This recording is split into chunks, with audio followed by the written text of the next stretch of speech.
Et bonjour à toutes et à tous, et donc bienvenue à ceux qui viennent d'arriver au Palais de la Bourse, bienvenue au World Impact Summit, 5e édition cette année en 2021. J'ai envie de dire contre vents et marées, nous maintenons l'organisation, c'est le cas de le dire, puisque nous allons reparler pendant ces 2 jours de la thématique de l'eau. Je m'appelle Mehdi Ezgui, et donc j'aurai le plaisir d'être le maître de cérémonie de cette première matinée, qui sera, vous allez voir, très riche, à la fois en intervenants et en sujets. On va parler de beaucoup de thématiques autour de la transition écologique, évidemment, pendant ces 2 journées. Et donc pour commencer, nous allons avoir une petite cérémonie d'ouverture, pas de sommet sans cérémonie d'ouverture. Et puis pendant toutes ces 2 journées, une complémentarité entre cette grande salle où vous pourrez avoir l'occasion de suivre et d'assister, pourquoi pas de participer à des réflexions, à des remontées d'initiatives, des manières de prendre en compte aujourd'hui en 2021 et même pour la suite, eh bien, cette question de la transition écologique dans différents secteurs, notamment ceux de l'économie. Mais aussi, vous aurez l'occasion dans les différentes salles qui sont connexes de cette agora d'assister à des ateliers un peu plus techniques pour aborder des sujets plus précis avec là aussi des intervenants et des experts. Nous aurons aussi l'occasion d'avoir des nocturnes, c'est un peu la nouveauté de cette année pour le World Impact Summit, une nocturne qui sera dédiée à l'eau, donc dans cette même salle, ce soir à 19h30, je vous invite vraiment à y rester, avec des débats, la projection d'un film, et puis la présence d'intervenants, notamment Catherine Chabot, qui sera présente sur cette scène tout à l'heure. Le World Impact Summit, cette année, je l'ai dit, une grande thématique majeure, même qui alerte un peu toutes les opinions sur la planète, c'est la question de l'eau. On en reparlera dès cette cérémonie d'ouverture. Je vais vous dire également quand même que les 4 demi-journées, en quelque sorte, qui suivent, vont avoir chacune une thématique. On va commencer par la décarbonation ce matin. Vous verrez tout à l'heure, plusieurs intervenants viendront nous parler de la manière dont leurs groupes, dans leurs entreprises, prennent en compte cette question de la décarbonation aujourd'hui et surtout à l'avenir.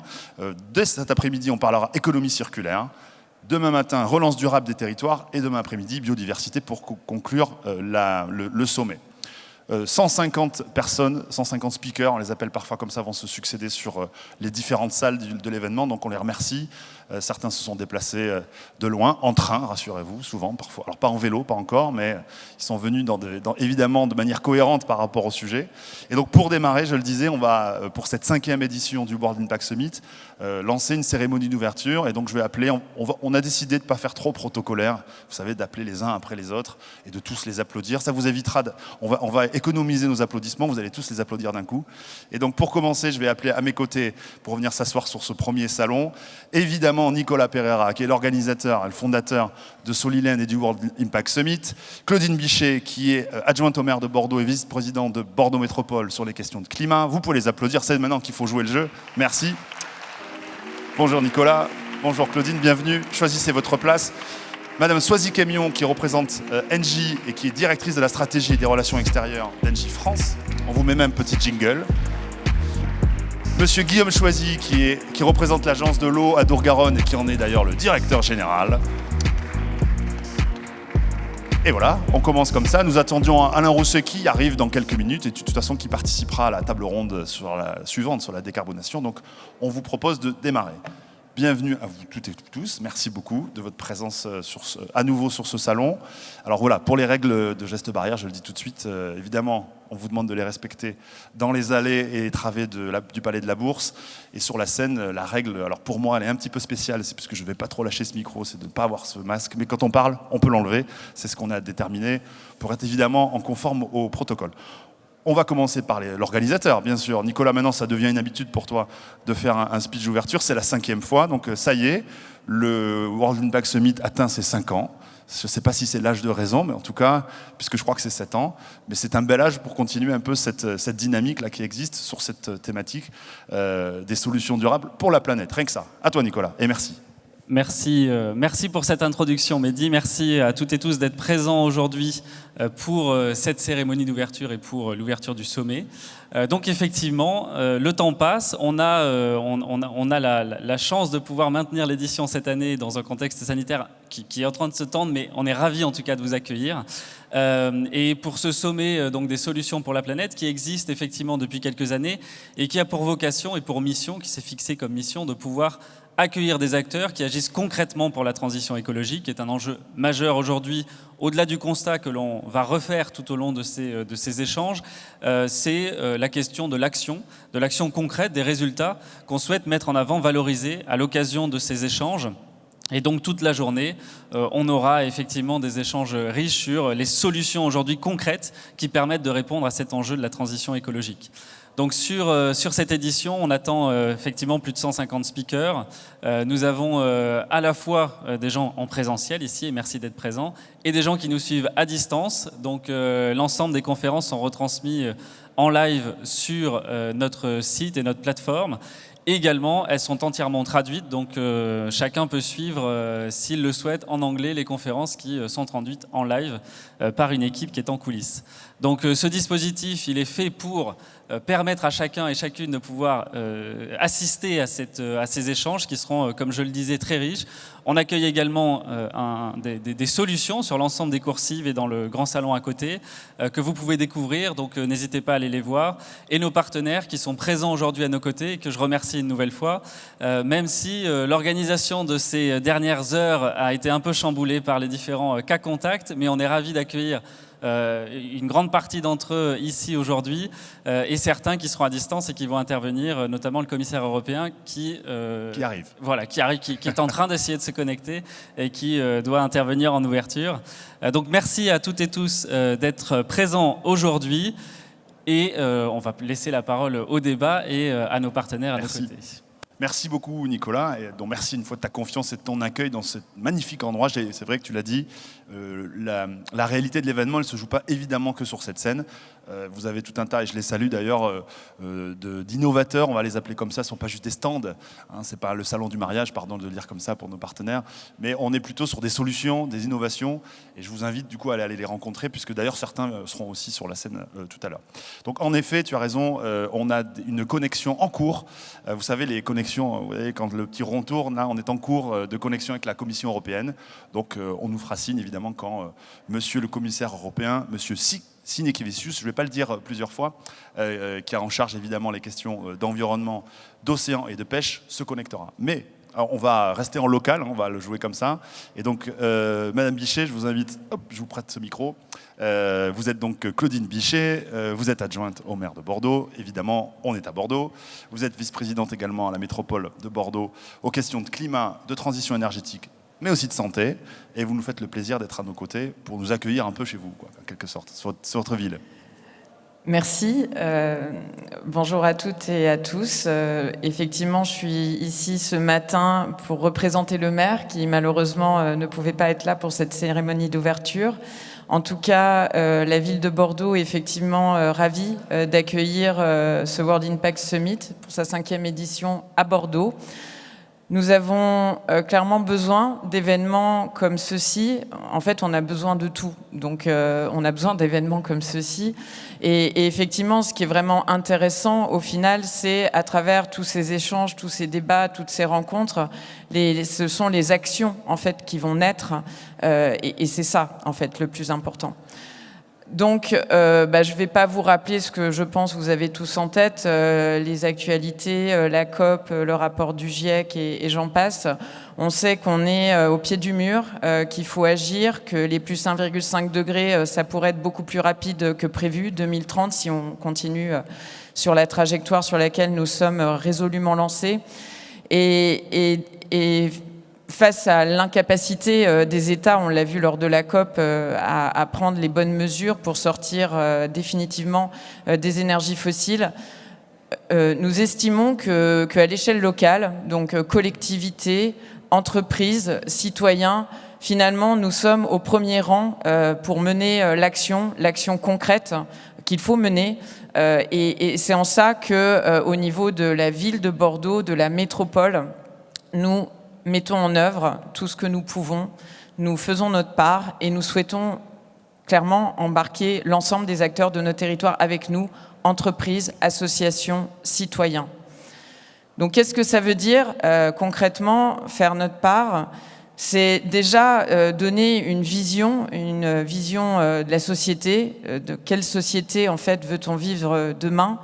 Et d'ailleurs, je trouve que, je ne sais pas si vous avez eu l'occasion de lire le rapport de l'ADEME qui est sorti hier, avec pour la première fois en fait des scénarios de société plutôt que des scénarios techniques qui sont proposés. Et ça, je trouve ça vraiment intéressant parce qu'au final, c'est de ça dont on a besoin pour réussir à se projeter. Se projeter sur des réductions en pourcentage, en kilotonnes de CO2, c'est assez compliqué. Mais c'est derrière quel modèle de société, quelle vie, en fait, on met derrière tout ça. Donc nous, à l'échelle de notre ville, de notre métropole, bien sûr, on y travaille. En premier plan, on agit sur nous-mêmes, là où on a la main directement, c'est le plus facile. Il faut savoir que les collectivités elles-mêmes représentent 10% des émissions de gaz à effet de serre du territoire. Donc on agit sur ces 10% très concrètement, on le fait de manière résolue, mais une fois qu'on aura fait tout ce qu'on peut faire, on n'aura fait que 10%. Donc c'est clairement pas assez. Après, on a une compétence d'aménageur qui est, à mon sens, vraiment essentielle, parce qu'à travers l'aménagement que l'on propose de notre territoire, c'est justement cette vision de la société différente que l'on façonne. Arrêter de vouloir tout attirer dans des métropoles, dans des villes-centres qui concentreraient tout, promouvoir un développement beaucoup plus équilibré des territoires de manière à éviter ces déplacements pendulaires qui sont aujourd'hui responsables de 40% des émissions de gaz à effet de serre du territoire. Ça, c'est typiquement ce que la collectivité met en œuvre pour promouvoir un changement. Il y a aussi bien sûr les aménagements des mobilités qui sont fondamentaux, inciter au report modal vers des mobilités plus douces. Et pour ça, bien sûr, si on n'a pas des pistes cyclables qui permettent d'aller vite, qui sont sécurisées, ça ne marche pas. Donc tout ça, bien sûr, c'est ce que nous mettons en œuvre. Et puis le troisième volet, qui est finalement celui qui permettra sans doute de faire la différence, c'est dans notre rôle d'incitation et d'accompagnement. Parce qu'au final, c'est chacun d'entre nous qui va devoir changer des choses dans sa manière de consommer, de travailler, d'équiper son logement, de faire en sorte qu'il soit plus économe en énergie et ainsi de suite. Donc là-dessus, bien sûr, les collectivités ont vraiment un rôle d'incitation et d'accompagnement fort. Mais ensuite, c'est comment on crée les conditions pour chacun, en fait, devienne à la fois acteur et relais, de manière à ce que l'action soit amplifiée au maximum. Et là, je boucle la boucle avec ce qui est organisé aujourd'hui avec le WIZ.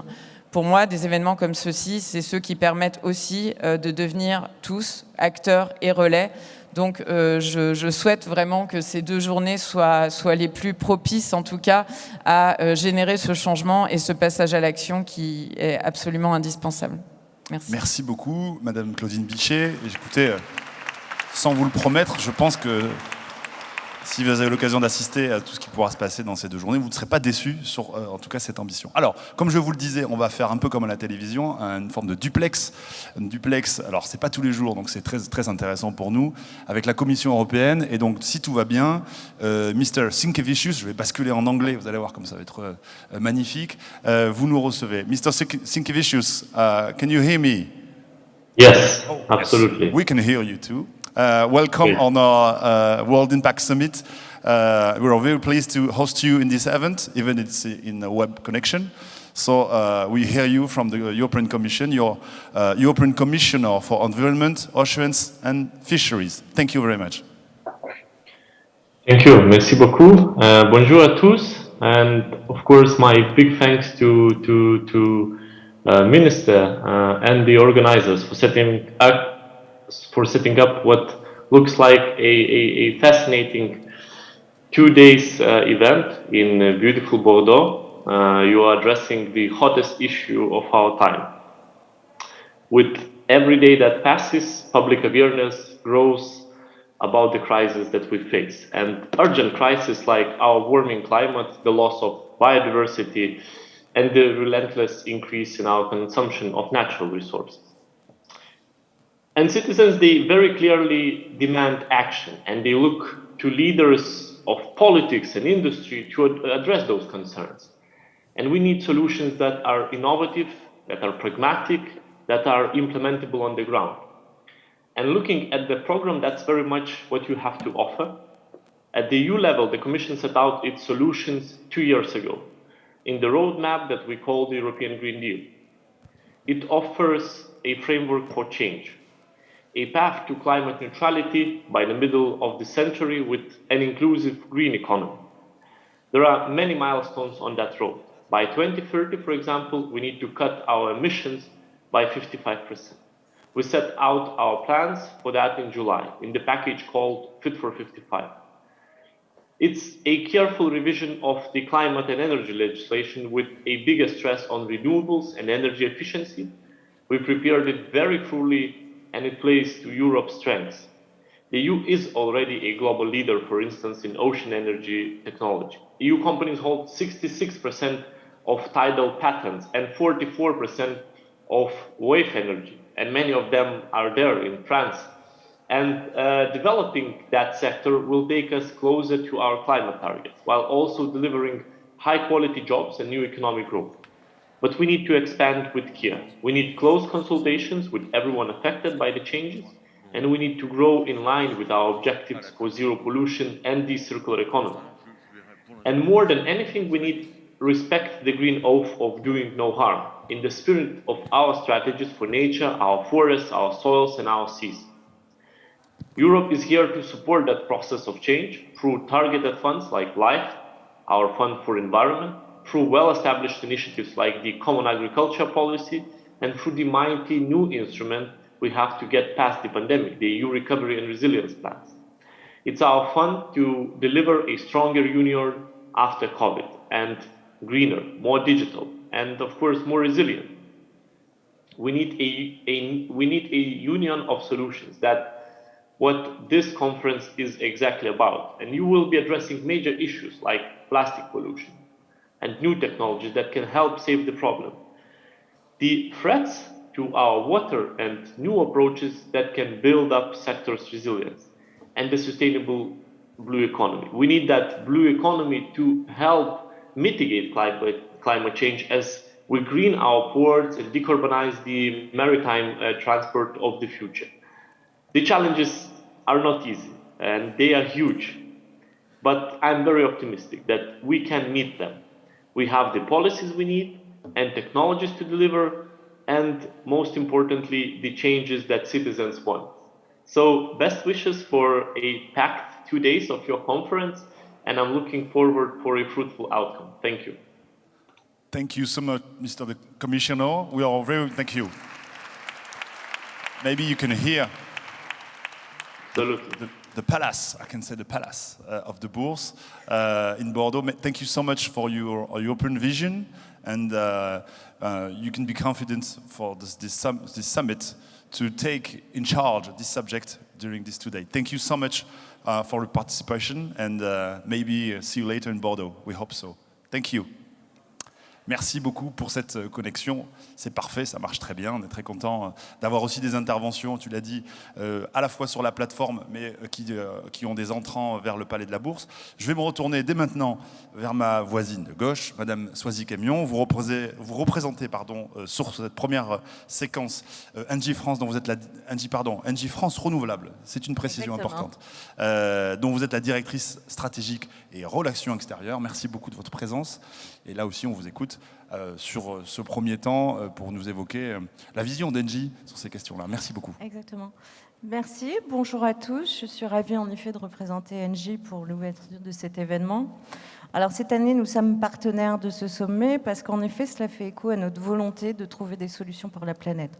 Je crois que les thématiques de ces 2 journées, que ce soit l'économie circulaire, l'objectif zéro carbone, la biodiversité, la transition des territoires, ça illustre parfaitement nos actions et nos préoccupations au quotidien en lien avec notre stratégie et notre raison d'être. Je crois que Madame Bichet l'a dit, mais je crois qu'on est effectivement aujourd'hui dans le temps de l'action. C'est une nécessité compte tenu de l'urgence climatique qui nous est rappelée tous les jours. Alors cette raison d'être chez Engie, c'est d'accélérer la transition vers une économie neutre en carbone, par des solutions plus sobres et plus respectueuses de l'environnement. Ça prend tout son sens puisque nous sommes dans nos activités centrés sur notamment deux axes majeurs que sont les énergies renouvelables et les infrastructures énergétiques décentralisées bas carbone. Alors ce matin, nous sommes sponsors de la table ronde, de la matinée Absolument. Objectif Zéro Carbone. Alors, je l'ai dit, ça fait tout son sens, car nous menons une politique volontariste de réduction de nos émissions de gaz à effet de serre. Cette année, nous sommes fixés un objectif encore plus fort, avec un objectif zéro carbone à horizon 2045, pour nous-mêmes, évidemment, et pour nos clients. Donc nous sommes en cela vecteurs de solutions pour accompagner nos clients dans la décarbonation et une optimisation toujours plus forte de ces questions énergétiques. Alors participer à ce sommet, c'est aussi évidemment pouvoir vous rencontrer tous, pouvoir échanger avec vous, car on le croit beaucoup, et j'arriverai en cela sur les énergies renouvelables. Ça a été dit aussi, c'est une responsabilité collective qui est aujourd'hui la nôtre, de répondre à cette urgence climatique. Et c'est par le dialogue et la co-construction qu'on arrivera justement à trouver des solutions performantes. Ça prend tout au sens, notamment si j'arrive aux énergies renouvelables, qui, vous l'imaginez, est un sujet qui me tient à cœur. Car chez Engie, nous considérons que la transition écologique de nos économies et de nos territoires ne pourra pas se faire sans les énergies renouvelables. Donc c'est une réalité chez Engie, puisque nous sommes un acteur mondial de l'énergie, un acteur majeur de la transition écologique. Nous développons toute une palette de solutions d'énergie renouvelable. Et aujourd'hui en France, puisqu'on est à Bordeaux, eh bien, le mix énergétique d'Engie est déjà à 75% d'énergie renouvelable. Et on est notamment premier développeur en éolien et en solaire. Donc au nom d'Engie, je vais m'arrêter là, mais en tout cas, je vous souhaite un excellent sommet et puis d'excellents échanges. On pourra évidemment se rencontrer par la présence qui sera la nôtre et les interventions des différents représentants du groupe. Absolument. Merci à tous. Merci beaucoup, Madame Émillon. Je rebondis en effet sur votre propos. Engie nous fait le plaisir, en effet, d'accompagner cette première matinée. Et donc, nous aurons l'occasion de développer cette question de la décarbonation qui est majeure. On a choisi aussi de démarrer par ça, c'est pas rien. Et notamment avec Madame Claire Vaison qui nous rejoindra tout à l'heure sur cette scène. Merci beaucoup. Je vais passer la parole donc à Monsieur Guillaume Choisy. Vous êtes directeur général de l'agence Eau Adour-Garonne. Merci une nouvelle fois, j'ai envie de dire, d'être présent avec nous sur cette scène, mais surtout sur ce sommet, et en particulier sur cette question de l'eau. Je l'ai un peu dit tout à l'heure, peut-être qu'on en reparlera avec toi, Nicolas. Le choix a été fait cette année de focaliser un peu l'attention, et c'est pas pour rien, sur la question de l'eau, grande cause de l'événement. Alors c'est un peu symbolique de dire grande cause de l'événement, évidemment que ça ne s'arrête pas à l'événement, mais c'est important de pouvoir le traiter, et à l'agence de l'eau, ça tombe bien, ça fait quelques années que vous le faites ici et à l'international, si j'ai bien compris. Merci. Merci d'abord de nous avoir conviés. Merci aux partenaires, merci à la vice-présidente de l'agglomération et adjointe au maire, merci au président de la région et président du comité de bassin Adour-Garonne, Alain Rousset, ici présent, et puis merci monsieur le président du World Impact Summit d'avoir fait de l'eau une grande cause cette année pour cette 5e édition, et nous en sommes très honorés, et du coup on ne pouvait pas être absent du World Impact Summit si la grande cause était effectivement sur l'eau. C'est le sujet qui nous est confié, un établissement public d'État pour l'agence de l'eau de Garonne, mais également lié à une gouvernance particulière avec un comité de bassin présidé par le président Alain Rousset qui définit la stratégie. Et nous, on a en charge de suivre la qualité des eaux. C'est 3 millions de données par an qu'on collecte sur le bassin Adour-Garonne. Et puis, mise en place de collecte de redevances pour pouvoir avoir des plans d'action pour la préservation de la qualité de l'eau. C'est notre mission, mais également depuis 2015, la préservation aussi de la biodiversité sur le territoire. Effectivement, l'enjeu de l'eau, et vous l'avez placé sur le bien commun, c'est un enjeu crucial, mais je rappellerai quand même que dans le monde, on est ici au World Impact Summit, l'accès à l'eau, il n'est pas aussi naturel, il n'est pas aussi facilité. Et le président Alain Rousset avait convié il y a 2 jours au comité de bassin le président du Forum mondial de l'eau qui se déroulera en mars à Dakar, et il lui rappelait ses inquiétudes de voir aujourd'hui stagner, peut-être voire même régresser l'accessibilité à l'eau potable dans le monde. On a aujourd'hui encore plus de 2 milliards de personnes dans le monde, c'est un tiers de la population mondiale qui n'a pas accès à l'eau potable. Et on en parle moins mais c'est tout aussi important, c'est 50% de la population qui n'a pas accès à l'assainissement. 50% des eaux ne sont pas assainies, avec des difficultés sur l'accès à l'eau derrière, d'éducation, de salubrité, de questions sanitaires, d'accès à la santé, d'accès effectivement à l'éducation, mais aussi de souveraineté alimentaire des peuples, qui est encore une cause, et qui est probablement aussi une cause des flux migratoires dus au changement climatique et à l'évolution. Donc pour ça, les agences ont contribué à une petite échelle avec les collectivités locales. On a aujourd'hui, on mobilise 30 millions d'euros par an avec un objectif de pouvoir atteindre 50 millions d'ici 2030 dans le cadre de l'ODD 6 défini par les Nations Unies. C'est un enjeu à notre taille, à notre échelle, mais qui est, somme toute, fondamental pour pouvoir réussir cette cause-là. Et puis enfin, pour revenir à des enjeux plus Adour-Garonne, plus liés au territoire, sur le territoire, l'enjeu de la mutation des agences, on a d'abord traité cet assainissement il y a 50 ans, permis aussi l'accès à tous à l'eau potable. Mais face au changement climatique, cet enjeu de préservation de la qualité des eaux et de préserver aussi l'accès de tous à l'eau potable n'est pas forcément acquis. Les effets du changement climatique, ça va être demain une concentration des pollutions, parce qu'on va avoir une diminution l'été des débits de l'ordre de 40 à 50% sur l'axe Garonne, par exemple, à l'horizon 2050.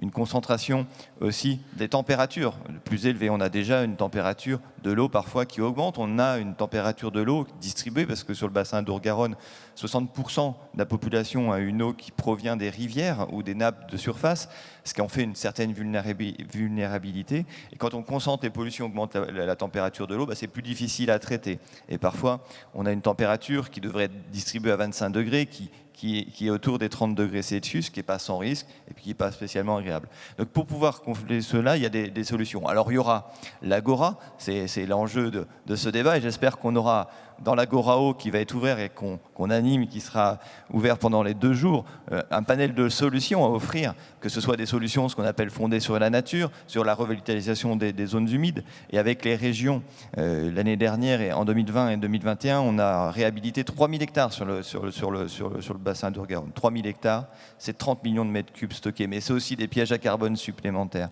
Ça nous permet aujourd'hui de mieux appréhender le changement climatique. Il faudra aussi avoir la renaturation des villes. C'est important pour pouvoir préserver cette qualité-là. Il faut aussi avoir une transition agricole. Et le bassin et l'ensemble des acteurs, coopératives, agricoles notamment en tête, Chambre d'agriculture, on a réuni plus de 1000 agriculteurs il y a une quinzaine de jours à Toulouse sur ces enjeux de transition agricole.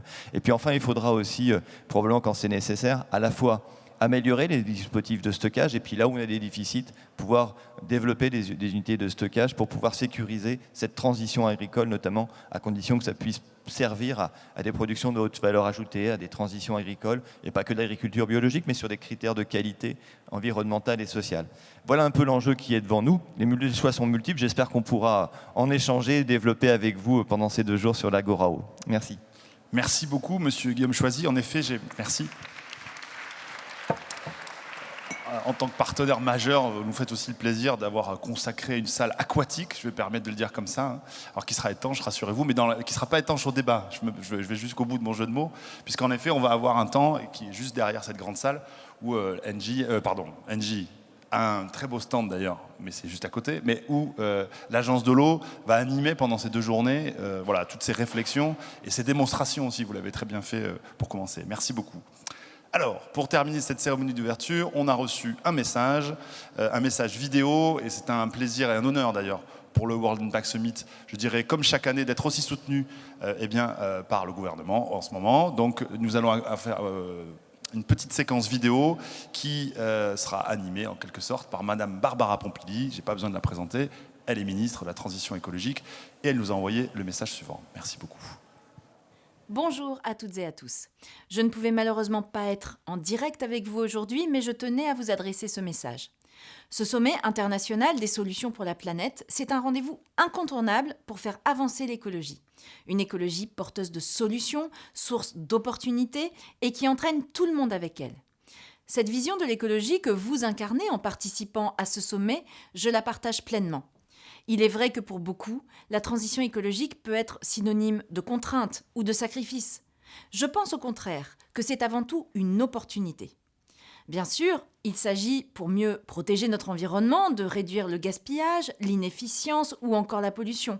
Mais c'est aussi l'occasion idéale pour créer de nouvelles richesses, inventer, innover et faire évoluer nos manières de faire dans tous les domaines. Et ce d'autant plus qu'aujourd'hui, nous savons que le coût économique de l'inaction est supérieur à celui de la transition écologique. Alors qu'il s'agisse des énergies renouvelables, parfois moins chères que les énergies fossiles, ou qu'il s'agisse de l'économie circulaire, de la gestion des déchets, de l'évolution de nos mobilités ou de la rénovation des bâtiments, les opportunités sont là. Il suffit de savoir les saisir.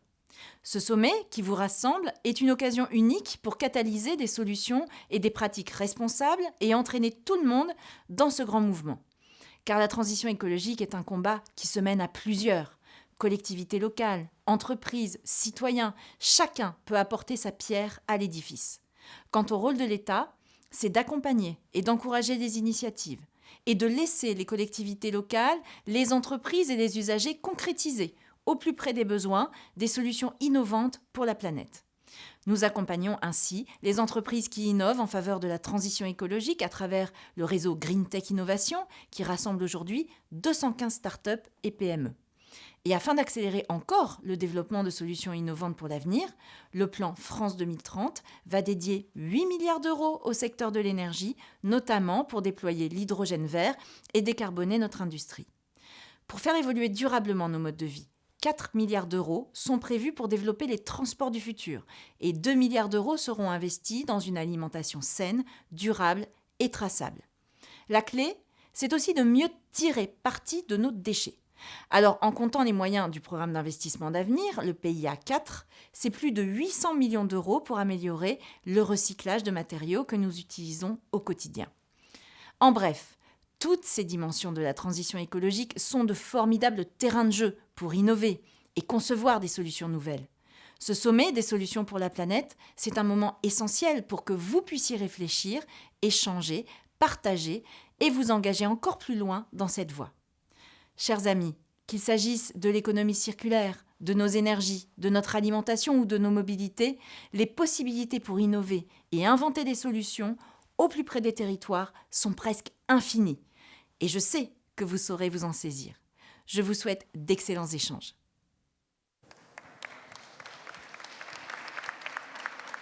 Merci beaucoup, Madame la Ministre Barbara Pompili. Donc, vous ne m'entendez pas, mais on vous remercie beaucoup de votre soutien une nouvelle fois.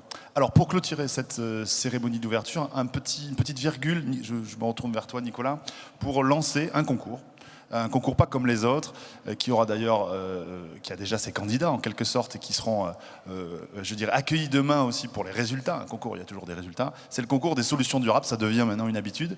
Et cette année, de quelle nature va-t-il se concevoir en quelque sorte? On t'écoute. Alors, ce concours des solutions pour la planète que nous avons lancé, c'est vrai, c'est la 3e édition maintenant, a reçu cette année presque 400 candidatures, donc c'est une très belle édition, pour récompenser 3 prix, les startups innovantes dans l'environnement, les entreprises plus grosses, plus engagées depuis plus longtemps, avec un prix Impact Up, et une catégorie grande cause, donc liée à l'eau, avec notamment en soutien dans le jury l'Agence de l'eau Adour-Garonne. Donc ce concours, c'est 400 candidats et on en a retenu une quinzaine qui vont donc pitcher aujourd'hui à l'étage du Palais de la Bourse devant un jury d'experts et seront décernés 3 prix avec pour chacun un prix financier de 10 000 euros pour accompagner leur développement, de la visibilité avec nos partenaires du concours, notamment médias. Et je remercie les Écoplanètes d'être associés à ce concours, puisque nous aurons la rédactrice en chef des Écoplanètes qui fait partie du jury et qui couvrira le concours et les gagnants ensuite. Pardon. Et donc une visibilité associée au sommet avec une présence sur l'événement pour les gagnants qui sera renforcée. Donc je souhaite bonne chance à chacun des candidats et des candidates à ce concours et que le meilleur gagne. Exactement. Merci beaucoup Nicolas. Donc une nouvelle fois pour cette initiative très dynamique. Écoutez, je vais vous remercier beaucoup. On va faire ce qu'on appelle un changement de plateau. Madame Bichet, merci beaucoup pour vos propos. Madame Aimion, exactement pareil. Et Monsieur Choisy, à plus tard donc dans l'Agora de l'eau. On va donc, merci Nicolas.